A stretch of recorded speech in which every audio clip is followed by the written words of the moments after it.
Werason personnalité monene ya Kinshasa na frère Patrice bango bakufelaki papa na bango Kifaya présence remarquable pe remarqué ya lingala facile na coordonnateur na bango Zakari Bababaswe oyo a déposé qui gerbe de fleurs pour nakolela papa wana ya wenge Bolanda. Reportage rendu par David Nsala na Jerry Golima.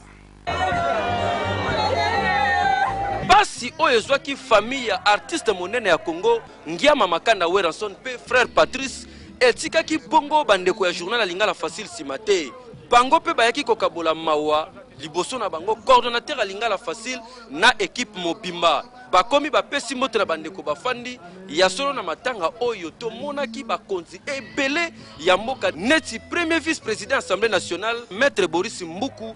ba ministre bazalaki wana ba député nationaux pe ba association ya ndenge na ndenge bobo sanate papa Kifaya oyo azali papa ya Wera pe frère Patrice azalaki bongo moko ya ba membre na parti ARC ba militant nyonso ya ARC bazalaki wana ensemble ba fanatique ya Werason bazalaki epelé na terrain municipal bango nyonso ensemble pona kokabola mawa ba cérémonie zalaki ya ndenge na ndenge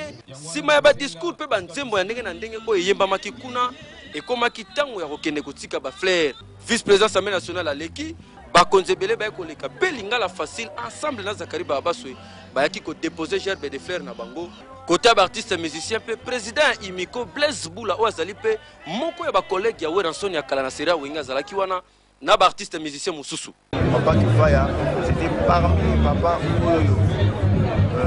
bazalaki pena soki tozangi no Minerval on papa beaucoup de papa eba yo kabolate surtout les baba wena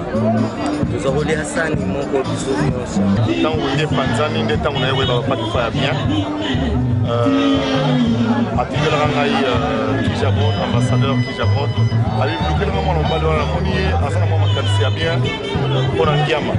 ambiance yaki suko matamakasi tango artiste musicien oyo Bill Clinton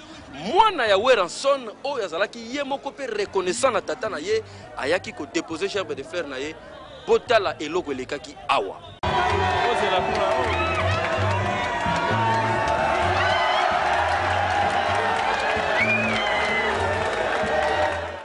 geste oyo Bill Clinton asali tango moni Werason après tango molai afuka maki apesi mote coordonnateur ya lingala facile coûte cela qui émotion